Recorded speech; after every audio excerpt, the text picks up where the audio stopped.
ఓం శ్రీ సాయినాథాయ నమః. అందరికీ నమస్కారం. మన ఛానల్ను చూస్తున్నందుకు ధన్యవాదములు.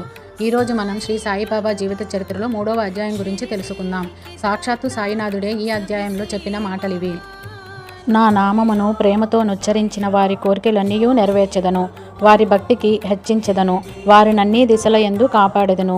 ఏ భక్తులైతే మనఃపూర్వకముగా నాపై ఆధారపడి ఉన్నారో వారి కథలు వినునప్పుడు మిక్కిలి సంతసించెదరు. నా లీలలు పాడిన వారి కంతులేని ఆనందమును, శాశ్వతమైన తృప్తిని ఇచ్చేదనని నమ్ముము.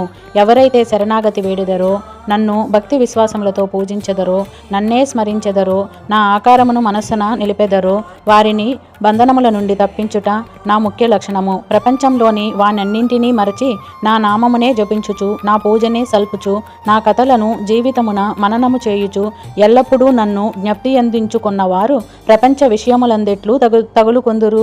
వారిని మరణము నుండి బయటకు లాగెదను. నా కథలే వినినచో అది సకల రోగములు నివారించును. కాబట్టి భక్తి శ్రద్ధలతో నా కథలను వినుము, వానిని మననము నిలుపుము. ఆనందమునకు తృప్తినిదియే మార్గము. నా భక్తుల యొక్క గర్వాహంకారములు నిష్క్రమించిపోవును. వినువారికి శాంతి కలుగును. మనఃపూర్వకమైన నమ్మకము కలిగిన వారికి శుద్ధ చైతన్యముతో తాధ్యాత్మము కలుగును.